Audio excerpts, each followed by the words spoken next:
Hi guys, welcome back to my new video. ಇವತ್ತೇನಪ್ಪ ಅಂತ ಹೇಳಿದ್ರೆ, ಇವತ್ತು ನಮ್ಮ ಮನೇಲಿ ಬಂಗಡೆ ಫಿಶ್ ಫ್ರೈನ ರೆಡಿ ಮಾಡ್ತಾ ಇದ್ದೀವಿ.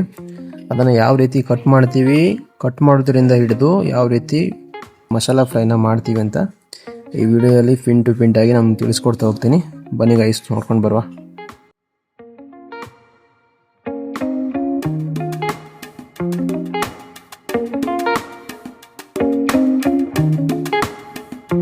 ಗೈಸ್, ಇವಾಗ ನೋಡ್ತಾ ಇರ್ಬೋದು, ನಮ್ಮ ಹತ್ರ ಇರೋದು ಫ್ರೆಶ್ ಬಂಗಡೆ ಮೀನು.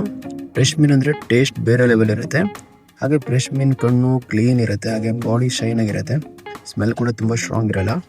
ಮೀನು ತಗೊಳ್ಳುವಾಗ ಈ ವಿಷಯಗಳನ್ನು ನೋಡಿ ತಗೊಂಡ್ರೆ ಒಳ್ಳೆ ಕ್ವಾಲಿಟಿ ಆಗಿ ಟೇಸ್ಟಿಯಾಗಿರುತ್ತೆ.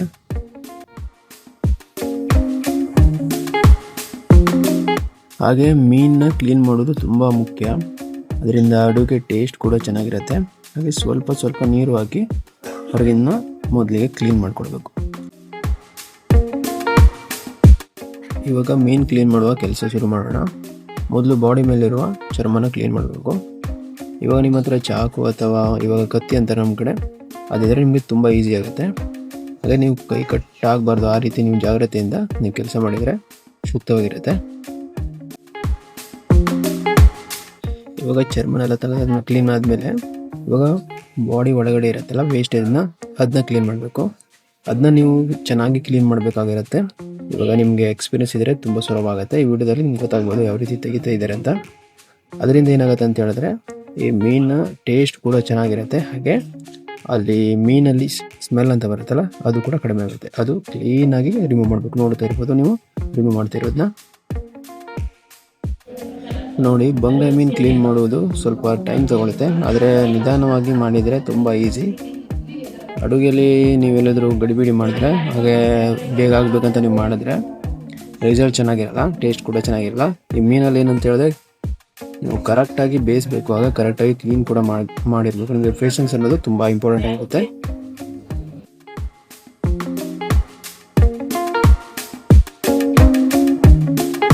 ಗೈಸ್, ಇವಾಗ ನೀವು ಮೀನು ಕಟ್ ಮಾಡುವಾಗ, ನೀವು ಫ್ರೈ ಮಾಡುವಾಗ ಅಥವಾ ನೀವು ಸಾರು ಮಾಡುವಾಗ ಮೀನು ಜಾಸ್ತಿ ದೊಡ್ಡದಾಗಿ ಕೂಡ ಮಾಡಬಾರ್ದು, ಹಾಗೆ ಚಿಕ್ಕದಾಗಿ ಕೂಡ ಮಾಡಬಾರ್ದು.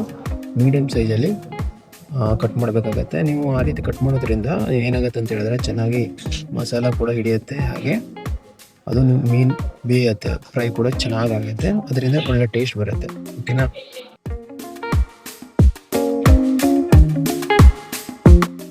ನೋಡಿ, ಮೊದಲು ಹೆಡ್ ಬೇಕಂದ್ರೆ ನೀವು ಇಡ್ಬೋದು, ಹಾಗೆ ಬೇಡ ಅಂದರೆ ಅದನ್ನ ಸಪ್ರೇಟ್ ಮಾಡ್ಬೋದು.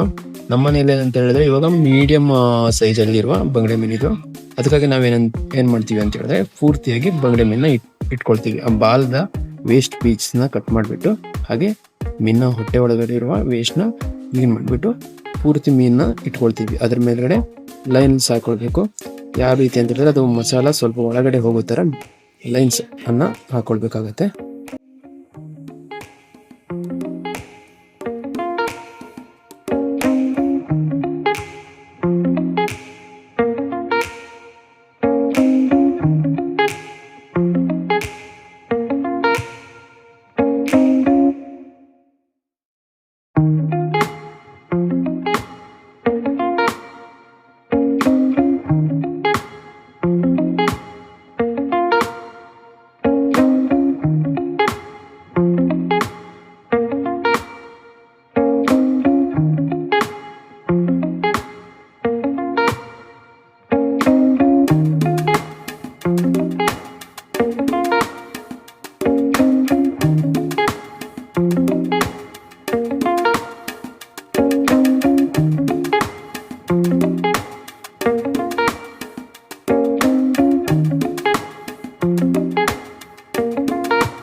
ಇವಾಗ ಕ್ಲೀನ್ ಮಾಡಿದ ಮೀನನ್ನ ಮತ್ತೆ ಫ್ರೆಶ್ ನೀರಲ್ಲಿ 2-3 ಸಲ ವಾಶ್ ಮಾಡೋಣ.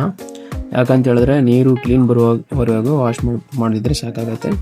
ಯಾಕೆ ಮಾಡ್ಬೇಕಂತ ಹೇಳಿದ್ರೆ ಅದು ಬ್ಲಡ್ ಇರುತ್ತೆ ಮೀನಂದು, ಇಲ್ಲಾಂದರೆ ವೇಸ್ಟು ಸ್ವಲ್ಪ ಅಂಟ್ಕೊಂಡಿರುತ್ತೆ. ಅದಕ್ಕೆ ಚೆನ್ನಾಗಿ ಅದ್ರ ಒಳಗಡೆ ಎಲ್ಲ ಕೈ ಆಡಿಸ್ಬಿಟ್ಟು ನಾವು ಕ್ಲೀನ್ ಮಾಡಬೇಕಾಗುತ್ತೆ.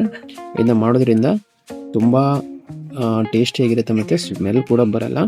ಇವಾಗ ನಿಮಗೆ ಮೀನು ಜಾಸ್ತಿ ಇವಾಗ ನೀವು ಹೋಟೆಲಲ್ಲಿ ತಿಂದರೆ ಜಾಸ್ತಿ ಸ್ಮೆಲ್ ಬರುತ್ತೆ, ಯಾಕಂತೇಳಿದ್ರೆ ಅವರು ಕರೆಕ್ಟಾಗಿ ಕ್ಲೀನ್ ಮಾಡಿಲ್ಲ. ನೀವು ಮನೇಲಿ ಮಾಡೋದಾದರೆ ಕರೆಕ್ಟಾಗಿ ಕ್ಲೀನ್ ಮಾಡಬೇಕು. ಅದು ಏನಂತ ಹೇಳಿದ್ರೆ ನೀರಿರುತ್ತಲ್ಲ ಅದು ವೈಟ್ ಕಲರಲ್ಲಿ ಬರುತ್ತೆ, ನೀವು ವಾಶ್ ಮಾಡಿದರೆ ಸಾಕಾಗುತ್ತೆ. ಜಾಸ್ತಿನೂ ವಾಶ್ ಮಾಡಬಾರ್ದು, ಜಾಸ್ತಿ ವಾಶ್ ಮಾಡಿದ್ರೆ ನಿಮ್ಮದು ಫಿಶ್ ಟೇಸ್ಟ್ ಅನ್ನೋದು ಹೋಗುತ್ತೆ. ಬನ್ನಿ ಗೈಸ್ ನೋಡಿ.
ಇವಾಗ ಮೀನು ಅನ್ನೋದು ಕಟ್ ಮಾಡಿ ರೆಡಿ ಮಾಡಿ ಇಟ್ಟಿದ್ದೀವಿ. ಇವಾಗ ಮೊದಲಿಗೆ ಏನು ಮಾಡ್ಬೇಕಂತ ಹೇಳಿದ್ರೆ ಸ್ವಲ್ಪ ಸಾಲ್ಟು, ಹಾಗೆ ಇವಾಗ ನಮ್ಮ ಕಡೆ ಕಲ್ಲು ಉಪ್ಪನ್ನ ಯೂಸ್ ಮಾಡ್ತೀವಿ, ಅದರಿಂದ ತುಂಬ ಟೇಸ್ಟಿಯಾಗಿರುತ್ತೆ. ಹಾಗೆ ಸ್ವಲ್ಪ ಅರಿಶಿಣ ಪೌಡರ್ನ ಇದ್ದರೆ ಅದನ್ನ ಎರಡೂ ಕರೆಕ್ಟಾಗಿ ಮಿಕ್ಸ್ ಮಾಡಿಬಿಟ್ಟು ಮೀನಿಗೆ ಕರೆಕ್ಟಾಗಿ ಚೆನ್ನಾಗಿ ಮಸಾಲ ಹಿಡಿಯೋ ಥರ ಅದನ್ನ ಮಾಡಿ ರೆಡಿ ಮಾಡಬೇಕು. ಓಕೆನಾ? ಬನ್ನಿ ಗೈಸ್, ಯಾವ ರೀತಿ ಮಾಡೋಣ ಅಂತ ನಿಮ್ಗೆ ತಿಳಿಸ್ಕೊಡ್ತೀನಿ ವಿಡಿಯೋದಲ್ಲಿ.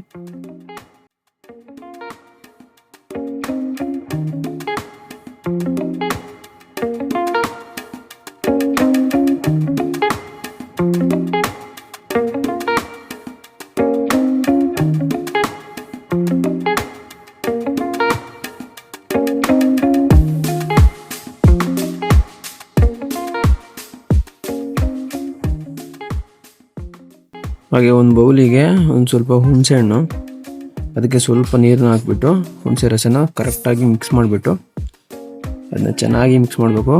ಚೆನ್ನಾಗಿ ನೀರು ಹಾಕ್ಬಿಟ್ಟು ಮಿಕ್ಸ್ ಮಾಡಿಬಿಟ್ಟು ಅದನ್ನ ಸಪ್ರೇಟಾಗಿ ಇಟ್ಕೊಡುವ.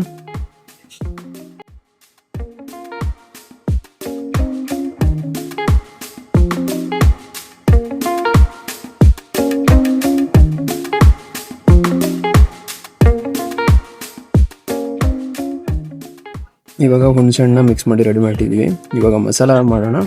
ಮಸಾಲ ಮಾಡೋಕೆ ಏನೇನು ಅಂತ ಹೇಳಿದ್ರೆ ಖಾರದ ಪುಡಿ ಬೇಕಾಗಿರುತ್ತೆ. ಖಾರದ ಪುಡಿನ ಚೆನ್ನಾಗಿ ನಿಮ್ಗೆ ಎಷ್ಟು ಬೇಕೋ ಅಷ್ಟು ಕ್ವಾಂಟಿಟಿಯಲ್ಲಿ ಹಾಕೊಳ್ಳುವ. ಹಾಕೊಂಡಾದ್ಮೇಲೆ ಏನು ಮಾಡ್ಬೇಕಂತ ಹೇಳಿದ್ರೆ ಅದಕ್ಕೆ ಸ್ವಲ್ಪ ಉಪ್ಪು ಹಾಕಬೇಕು. ಹಾಗೆ ಅರಿಶಿಣ ಪುಡಿ ಇರುತ್ತಲ್ವ, ಹಳದಿ ಪೌಡರ್ ಅಂತಾರೆ, ಅದನ್ನು ಕೂಡ ಮಿಕ್ಸ್ ಮಾಡ್ಕೊಳ್ಬೇಕು. ಇದಕ್ಕೆ ನಾವೇನಂತ ಹಾಕ್ತೀವಿ ಅಂತ ಹೇಳಿದ್ರೆ ಶುಂಠಿ ಬೆಳ್ಳುಳ್ಳಿ ಪೇಸ್ಟ್ ಇರುತ್ತಲ್ವ, ಶುಂಠಿ ಬೆಳ್ಳುಳ್ಳಿ ಪೇಸ್ಟ್ ಹಾಕೋದ್ರಿಂದ ತುಂಬ ಚೆನ್ನಾಗಿರುತ್ತೆ. ಅದು ಕೂಡ ಹಾಕಬೇಕು. ನಿಮ್ಗೆ ಎಷ್ಟು ಬೇಕೋ ಅಷ್ಟು ಸ್ವಲ್ಪ ಕ್ವಾಂಟಿಟಿ, ನಿಮಗೆ ಯಾವ ರೀತಿ ಫಿಶ್ ಯಾವ ಥರ ತೊಗೊಂಡು ಬಂದಿದ್ದೀರಾ ಅದು ಕ್ವಾಂಟಿಟಿಗೆ ನೀವು ಕರೆಕ್ಟಾಗಿ ಹಾಕ್ಕೊಳ್ಬೇಕಾಗತ್ತೆ. ಹಾಗೆ ಅದಕ್ಕೆ ಏನು ಮಾಡ್ಬೇಕಂತ ಹೇಳಿದ್ರೆ ಇವಾಗ ಈಗ ನಾವು ಮಿಕ್ಸ್ ಮಾಡಿ ಇಟ್ಟಿದ್ದೀವಲ್ಲ ಹುಣಸೆ ರಸನ ಕೂಡ ನಾವು ಇದಕ್ಕೆ ಚೆನ್ನಾಗಿ ಹಾಕ್ಕೊಳ್ಬೇಕಾಗತ್ತೆ. ಬನ್ನಿ ಗೈಸ್, ಯಾವ ರೀತಿ ಮಸಾಲ ನೀವು ಪ್ರಿಪೇರ್ ಮಾಡ್ತೀವಿ ಅಂತ ನೋಡ್ಕೊಂಡು ಬರುವ. ಇದು ಇಂಪಾರ್ಟೆಂಟ್ ಪಾಯಿಂಟು. ಯಾಕಂತ ಹೇಳಿದ್ರೆ ಇವಾಗ ನಾವು ಎಲ್ಲ ಮಸಾಲನ ಮಿಕ್ಸ್ ಮಾಡ್ತೀವಲ್ವ, ಮಿಕ್ಸ್ ಮಾಡುವಾಗ ಏನು ಮಾಡ್ಬೇಕಂತ ಹೇಳಿದ್ರೆ ನಾವು ಯಾವ ರೀತಿ ಅಂತ ಹೇಳಿದ್ರೆ ತುಂಬ ನೀರು ಹಾಕಬಾರ್ದು. ಮಸಾಲ ತಿಕ್ಕಿದ್ರೆ ಮೀನು ಮೇಲೆ ಚೆನ್ನಾಗಿ ಅಂಟತ್ತೆ, ಇಲ್ಲ ಅಂತ ಹೇಳಿದ್ರೆ ಅಂಟಲ್ಲ. ಅದನ್ನು ನಾವು ಗಮನದಲ್ಲಿಟ್ಕೊಂಡು ನಮ್ಗೆ ಎಷ್ಟು ಬೇಕೋ ಅಷ್ಟು ಮಾತ್ರ ನೀರನ್ನು ಹಾಕಬೇಕು. ನೀರನ್ನು ಜಾಸ್ತಿ ಹಾಕಬಾರ್ದು. ನೀರನ್ನು ಜಾಸ್ತಿ ಹಾಕೋದ್ರಿಂದ ಮೀನು ಮೇಲ್ಗಡೆ ಮಸಾಲ ಕೋಟ್ ಆಗದೇ ಇರೋದ್ರಿಂದ ಏನಾಗುತ್ತೆ ಅಂತ ಹೇಳಿದ್ರೆ ಮೀನು ಅನ್ನೋದು ಚೆನ್ನಾಗಿ ಫಿಶ್ ಫ್ರೈ ಅನ್ನೋದು ಚೆನ್ನಾಗಿ ಟೇಸ್ಟ್ ಬರಲ್ಲ. ಇದನ್ನು ನೀವು ಗಮನದಲ್ಲಿಟ್ಕೊಂಡು ನೀವು ಮಸಾಲ ರೆಡಿ ಮಾಡ್ಕೊಳ್ಬೇಕಾಗತ್ತೆ. ನೋಡಿ ಯಾವ ರೀತಿ ಮಾಡ್ತಾ ಇದ್ದಾರೆ ಅಂತ. ನಾವು ಇದಕ್ಕೆ ನೀರನ್ನು ಯೂಸ್ ಮಾಡ್ತಾಯಿಲ್ಲ. ಹುಳಿ ನೆನೆಸಿರ್ತೀವಲ್ಲ, ಹುಳಿ ನೀರನ್ನು ಜಾಸ್ತಿ ಸ್ವಲ್ಪ ಕಮ್ಮಿ ಕ್ವಾಂಟಿಟಿಯಲ್ಲಿ ನಾವು ಯೂಸ್ ಮಾಡ್ತೀವಿ. ಎಷ್ಟು ತಿಕ್ ಬೇಕೋ ಅಷ್ಟು ತಿಕ್ಕಾಗಿ ನಾವು ಯೂಸ್ ಮಾಡೋದು.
ಇವಾಗ ಮಸಾಲ ಕೂಡ ರೆಡಿಯಾಗಿದೆ. ಈಗ ಏನು ಮಾಡಬೇಕಂತ ಹೇಳಿದ್ರೆ, ಈ ಮಸಾಲನ ಒಂದೊಂದು ಬಂಗಡೆ ಫಿಶ್ ಮೇಲೆ ಕೈಯಿಂದ ಚೆನ್ನಾಗಿ ಹಚ್ಚೋದ್ರಿಂದ ಆಮೇಲೆ ಹಚ್ಚಾದ್ಮೇಲೆ ಏನು ಮಾಡೋದು ಅಂತ ಹೇಳಿದ್ರೆ, ಇವಾಗ ಹೊರಗಡೆ ಮಾತ್ರ ನೀವು ಹಚ್ಚಬಾರ್ದು, ಒಳಗಡೆನೂ ಕೂಡ ಕರೆಕ್ಟಾಗಿ ಮಸಾಲನ ಹಚ್ಚಬೇಕಾಗತ್ತೆ. ಹಚ್ಚೋದ್ರಿಂದ ಒಳಗಡೆ ಕೂಡ ನಿಮಗೆ ಚೆನ್ನಾಗಿ ಬೆಂದ್ಬಿಟ್ಟು ಚೆನ್ನಾಗಿ ಟೇಸ್ಟ್ ಕೂಡ ಸಿಗುತ್ತೆ. ಮಸಾಲ ಹಚ್ಚಿದ ಮೇಲೆ ಏನು ಮಾಡಬೇಕಂತ ಹೇಳಿದ್ರೆ, ಒಂದು 20 ಅಥವಾ 30 ಮಿನಿಟ್ಸು ಅದನ್ನ ಅದೇ ರೀತಿ ನಾವು ಬಿಡಬೇಕಾಗತ್ತೆ. ನೀವು ಅವಸರ ಮಾಡಬಾರ್ದು, ಗಡಿಬಿಡಿ ಮಾಡಿಕೊಂಡು ನೀವು 10 ನಿಮಿಷದಲ್ಲೇ ತೆಗೆಯೋದು ಆ ರೀತಿ ಎಲ್ಲ ಮಾಡೋದ್ರಿಂದ ನಿಮಗೆ ಚೆನ್ನಾಗಿ ಟೇಸ್ಟ್ ಅನ್ನೋದು ಸಿಗೋದಿಲ್ಲ. ನೀವು ಮಿನಿಮಮ್ ಅಂತ ಹೇಳಿದ್ರು ಒಂದು 15 ಮಿನಿಟ್ಸ್ ಆದರೂ ನೀವು ಆ ಮಸಾಲಾನ ಅದರಲ್ಲಿ ನೆನೆ ಹಾಕಿಬಿಟ್ಟು ಕರೆಕ್ಟಾಗಿ ನೀವು ಅದನ್ನು ಮೇಲ್ಗಡೆ ಕೌಟ್ ಮಾಡಬೇಕು. ಯಾವ ರೀತಿ ಅಂತ ಹೇಳಿದ್ರೆ, ನಿಮಗೆ ಎಷ್ಟು ತಿಕ್ ಬೇಕು ಮೇಲ್ಗಡೆ ಕೋಟು ಆ ರೀತಿ ನೀವು ತಿಕ್ ಮಾಡಿಬಿಟ್ಟು ಅದನ್ನು ಚೆನ್ನಾಗಿ ಮಸಾಲಾನ ಹಾಕಬೇಕಾಗತ್ತೆ. ಇವಾಗ ನಾವು ಮಾಡ್ತಿರೋದು ಇವತ್ತು ತವಾ ಫ್ರೈ, ಓಕೆನಾ. ರವಾ ಫ್ರೈ ಮಾಡಲ್ಲ, ತವಾ ಫ್ರೈ ಮಾಡ್ತೀವಿ, ಓಕೆನಾ. ಇದನ್ನು ಇದೇ ರೀತಿ ನೀವು ಕಂಟಿನ್ಯೂಸ್ ಆಗಿ ಮಸಾಲಾನ ಕರೆಕ್ಟಾಗಿ ಅದಕ್ಕೆ ಅಂಟೋ ಥರ ನೀವು ಹಾಕಿಬಿಟ್ಟು ಅದನ್ನು ಒಂದು 15 to 25 ಮಿನಿಟ್ಸ್ನ ನೀವು ಅದನ್ನು ಅದೇ ರೀತಿ ಮಾಡಿಡಬೇಕಾಗತ್ತೆ.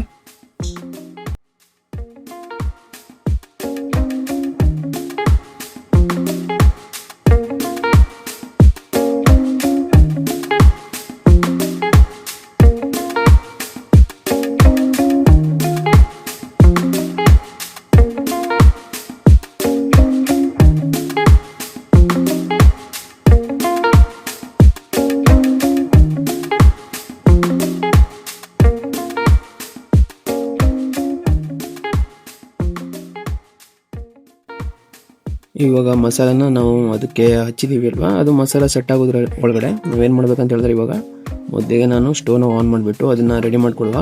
ಇವಾಗ ಬಂಗಡೆ ಮೀನು ಯಾವ ರೀತಿ ನಾವು ಫ್ರೈ ಮಾಡ್ತೀವಿ ಅಂತ ಪಿನ್ ಟು ಪಿನ್ ಆಗಿ ನಿಮಗೆ ಕಂಪ್ಲೀಟಾಗಿ ಈ ಪ್ರೊಸೆಸ್ನ ನಿಮ್ಗೆ ತಿಳಿಸ್ಕೊಡ್ತೀನಿ. ಅಲ್ಲಿ ತನಕ ನೀವು ವಿಡಿಯೋನ ಕಂಟಿನ್ಯೂಸ್ ಆಗಿ ನೋಡಿ, ಎಲ್ಲೂ ಸ್ಕಿಪ್ ಮಾಡಬೇಡಿ. ನೀವು ಸ್ಕಿಪ್ ಮಾಡೋದ್ರಿಂದ ನಿಮಗೆ ವಿಡಿಯೋ ಅನ್ನೋದು ಪೂರ್ತಿಯಾಗಿ ಮಾಹಿತಿ, ನಿಮಗೆ ಇನ್ಫಾರ್ಮೇಷನ್ ಅನ್ನೋದು ಸಿಗೋದಿಲ್ಲ.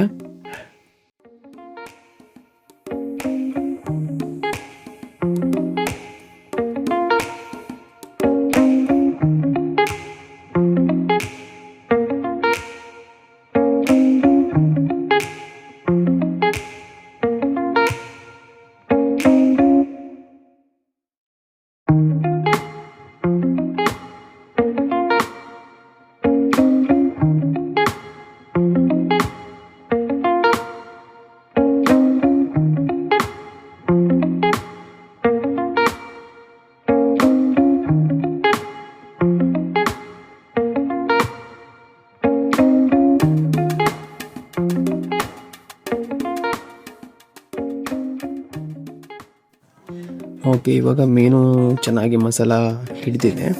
ಇವಾಗ ಫ್ರೈ ಮಾಡೋಣ. ಇವಾಗ ಫ್ರೈ ಮಾಡೋ ಟೈಮ್ ಬಂದಿದೆ. ಇವಾಗ ನೀವು ಮೊದಲು ಏನು ಮಾಡಬೇಕಂತ ನಾನು ನಿಮಗೆ ಸ್ಟೆಪ್ ಬೈ ಸ್ಟೆಪ್ ಇವಾಗ ವಿಡಿಯೋದಲ್ಲಿ ತೋರಿಸ್ತೀನಿ. ಮೊದಲು ನೀವು ಏನು ಮಾಡಬೇಕಂತ ಹೇಳಿದ್ರೆ ಸ್ಟವ್ನ ಆನ್ ಮಾಡಬೇಕು. ಇವಾಗ ಸ್ಟವ್ ಆನ್ ಆದಮೇಲೆ ನೀವೇನು ಮಾಡ್ಬೇಕಂತ ಹೇಳಿದ್ರೆ ತವ ಇರತ್ತಲ್ವ, ನಾವು ತವ ತಗೊಂಡಿದ್ದೀವಿ. ತವಾಗೆ ಸ್ವಲ್ಪ ಎಣ್ಣೆನ ಹೊಯ್ಕೊಳ್ಳೋಣ. ಎಣ್ಣೆನ ಚೆನ್ನಾಗಿ, ನೀವು ಜಾಸ್ತಿ ಎಣ್ಣೆನೂ ಯೂಸ್ ಮಾಡ್ಕೊಳ್ಳೋದು ಬೇಕಾಗಿಲ್ಲ. ನಿಮಗೆ ಮೀನು ಫ್ರೈ ಮಾಡೋಕ್ಕೆ ಒಂದು ಸ್ವಲ್ಪ ಎಣ್ಣೆ ಇದ್ದರೆ ಸಾಕಾಗತ್ತೆ. ಎಣ್ಣೆ ಸರಿಯಾಗಿ ಬಿಸಿ ಆದಮೇಲೆ ಫ್ಲೇಮ್ನ ಮೀಡಿಯಮ್ ಆಗಿ ಇಟ್ಕೊಳ್ಳಿ, ಜಾಸ್ತಿನೂ ಇಟ್ಕೊಳ್ಬಾರ್ದು. ನಾವು ಸ್ವಲ್ಪ ತುಪ್ಪ ಹಾಕ್ಕೊಳ್ತಿದ್ದೀವಿ. ಹಾಗೆ ನಾವು ಏನು ಮಾಡ್ಬೇಕಂತ ಹೇಳಿದ್ರೆ, ನೀವು ಜಾಸ್ತಿ ಇವಾಗ ಫ್ಲೇಮ್ನ ಜಾಸ್ತಿ ಇಟ್ಕೊಂಡ್ರೆ ನಿಮ್ಗೆ ಏನಾಗುತ್ತೆ ಅಂತ ಹೇಳಿದ್ರೆ ಒಳಗಡೆ ಜಾಸ್ತಿ ಬೇಯಲ್ಲ, ಹೊರಗಡೆಯಿಂದ ಬೇಗ ಬೇಂದಿರೋ ಥರ ಆಗುತ್ತೆ. ಯಾವ ಥರ ಅಂತ ಹೇಳಿದ್ರೆ ಕಪ್ಪಾಗಿಬಿಡತ್ತೆ, ಒಳಗಡೆಯಿಂದ ಸರಿಯಾಗಿ ಬೇಂದಿರಲ್ಲ, ಆ ರೀತಿ ಆಗುತ್ತೆ. ಓಕೆನಾ? ಈಗ ಒಂದೊಂದು ಬಂಗಡೆ ಇವಾಗ ಎಣ್ಣೆ ಕುದ್ದಾದ್ಮೇಲೆ ಚೆನ್ನಾಗಿ ನೀವು ಆ ಕಡೆ ಈ ಕಡೆ ಮಾಡ್ಕೊಳ್ಬೇಕು. ಯಾಕಂತ ಹೇಳಿದ್ರೆ ಎಲ್ಲ ಕಡೆ ಇವಾಗ ಎಣ್ಣೆ ಅನ್ನೋದು ಸರಿಯಾಗಿ ಹೋಗಬೇಕಾಗಿರುತ್ತೆ. ಅದು ಎಣ್ಣೆ ಅನ್ನೋದು ಸರಿಯಾಗಿ ಹೋಗಾದ್ಮೇಲೆ ಏನು ಮಾಡ್ಬೇಕಂತ ನಿಮಗೆ ತಿಳಿಸ್ಕೊಡ್ತೀನಿ. ಬನ್ನಿ ಗೈಸ್, ನೋಡ್ಕೊಂಡು ಬರುವ.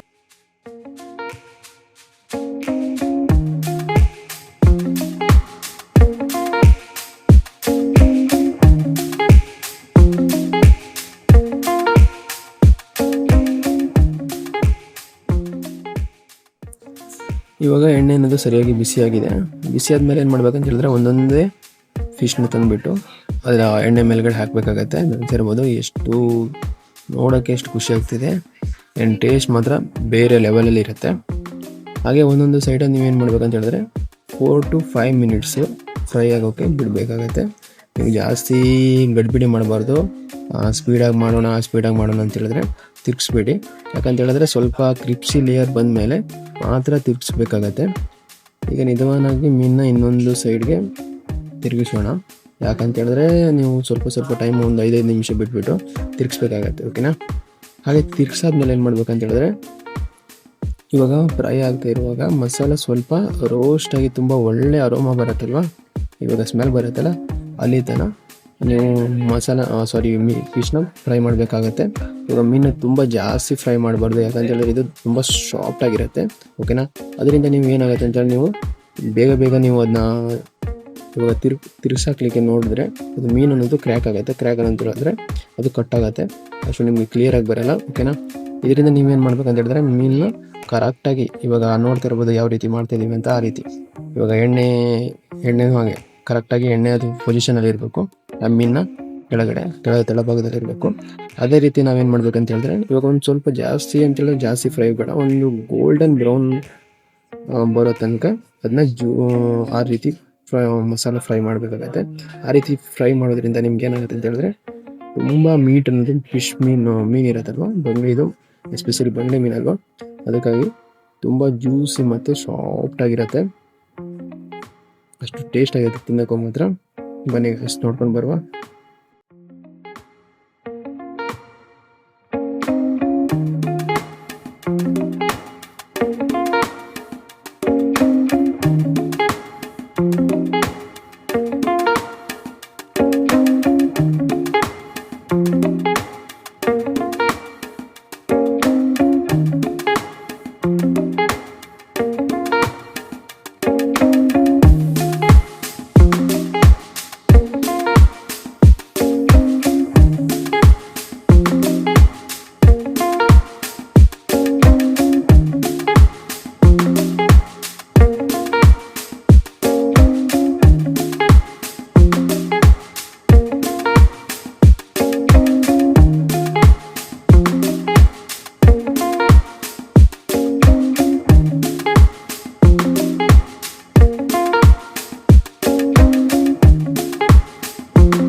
ಫ್ರೈ ಅನ್ನೋದು ಎಲ್ಲ ರೆಡಿಯಾಗಿದೆ ನೋಡಿ. ಒಂದೊಂದು ಪೀಸ್ನ ತುಂಬ ಚೆನ್ನಾಗಿ ಗೋಲ್ಡನ್ ಬ್ರೌನ್ ಕಲರ್ಗೆ ಬಂದಿದೆ. ನೋಡೋಣ, ಈ ರೀತಿ ನಿಮ್ಗೆ ಬರಬೇಕಾಗತ್ತೆ.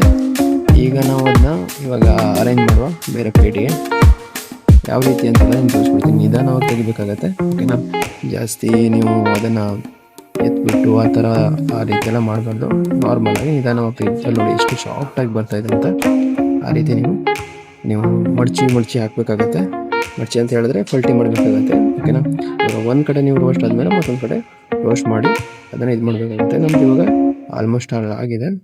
ಅದಾದಮೇಲೆ ಇವಾಗ ನಾವೇನು ಮಾಡಬೇಕಂತ ಹೇಳಿದ್ರೆ ಅದನ್ನ ನಿಧಾನವಾಗಿ ಮಸಾಲನೂ ಕೂಡ ನೋಡಿ ಸ್ವಲ್ಪ ಮಸಾಲ ಎಳುತ್ತಾ ಇದೆ, ಓಕೆನಾ? ಆ ರೀತಿ ಆಗಬಾರ್ದು. ಕ್ಲೀನಾಗಿ ನೀವು ಮಸಾಲಾನ ನಿಮ್ಗೆ ಬೇಕಂತ ಹೇಳಿದ್ರೆ ಮಸಾಲಾನ ಅದ್ರ ಮೇಲ್ಗಡೆ ಬೇಕಾದರೂ ನಿಮ್ಗೆ ಎಕ್ಸ್ಟ್ರಾ ಮಸಾಲಾನ ಹಾಕ್ಕೊಳ್ಬೋದು. ಅದನ್ನ ಹಾಕೊಳ್ಳೋದ್ರಿಂದ ನಿಮಗೆ ತುಂಬ ಟೇಸ್ಟಿಯಾಗಿ ಬರುತ್ತೆ, ಓಕೆನಾ? ಹಾಗೆ ಬಂಗಡೆ ಮೀನು ಇಷ್ಟಪಡುವವರಿಗೆ ಈ ರೆಸಿಪಿ ತುಂಬ ಇಷ್ಟ ಆಗುತ್ತೆ. ಸಿಂಪಲ್ ಆಗಿರುತ್ತೆ, ಯೂಸ್ ಮಾಡಿದರೆ ಹೋಟೆಲ್ ಸ್ಟೈಲ್ ಟೇಸ್ಟ್ ಸುಲಭವಾಗಿ ಸಿಗ್ಬೋದು. ನೀವು ಮನೇಲಿ ಕೂಡ ಮಾಡ್ಕೊಳ್ಬೋದು. ಇವಾಗ ಬೆಂಗಳೂರಲ್ಲಿ ಇವಾಗ ಪಿ ಜಿಯಲ್ಲಿ ಇರ್ತಾರೆ, ಪಿ ಜಿಯಲ್ಲಿ ಮಾಡೋಕ್ಕಾಗಲ್ಲ. ಇವಾಗ ಬ್ಯಾಚುಲರ್ಸ್ ಇರ್ತಾರಲ್ವ, ಅವ್ರು ಕೂಡ ಮಾಡ್ಕೊಳ್ಬೋದು. ಹಾಗೆ ನೀವು ಕೂಡ ಈ ರೆಸಿಪಿ ಟ್ರೈ ಮಾಡಿ, ನಿಮಗೆ ಹೇಗೆ ಅನಿಸುತ್ತೆ ಅಂತ ಕಮೆಂಟ್ ಕೂಡ ಮಾಡಿ. ನಿಮ್ಮ ಮನೆಯಲ್ಲಿ ಬೇರೆ ಯಾವ ಸ್ಟೈಲ್ ಫಿಶ್ ಮಾಡ್ತಾರೆ ಅಂತಲೂ ನಮಗೆ ಕಮೆಂಟ್ ಮಾಡಿದರೆ ನಾವು ಅದನ್ನು ಟ್ರೈ ಮಾಡೋಕ್ಕಾಗತ್ತೆ ಮುಂದೆ. ನಮ್ಮ ಮನೆಯೊಳಗೆ ಅಂದರೆ ಸಿಂಪಲ್, ಫ್ರೆಶ್ ಮತ್ತು ರುಚಿ ಇರುತ್ತೆ, ಓಕೆನಾ? ಈ ರೀತಿ ನಿಮಗೆ ವಿಡಿಯೋ ಇಷ್ಟ ಆದರೆ ನಮ್ಮ ಚಾನಲ್ನ ಸಬ್ಸ್ಕ್ರೈಬ್ ಮಾಡ್ಕೊಳ್ಳಿ. ಹಾಗೆ ಬೆಲ್ ಐಕಾನ್ ಕೂಡ ಒತ್ತೋದ್ರಿಂದ ನಿಮ್ಗೆ ಏನಾಗುತ್ತೆ ಅಂತ ಹೇಳಿದ್ರೆ ನಾನು ಇದೇ ರೀತಿ ಕನ್ಸಿಸ್ಟೆಂಟಿಯಾಗಿ ವಿಡಿಯೋ ಮಾಡ್ತಾ ಹೋಗ್ತೀನಿ. ನಿಮಗೆ ಆ ವಿಡಿಯೋ ಅನ್ನೋದು ಡೈರೆಕ್ಟಾಗಿ ನಿಮಗೆ ನೋಟಿಫಿಕೇಷನ್ ಅನ್ನೋದು ಬರುತ್ತೆ. ನೋಟಿಫಿಕೇಷನ್ ಬರೋದ್ರಿಂದ ನೀವು ಸುಲಭವಾಗಿ ವಿಡಿಯೋನ ನೋಡ್ಕೊಳ್ಬೋದು. Okay guys, thank you, love you, bye.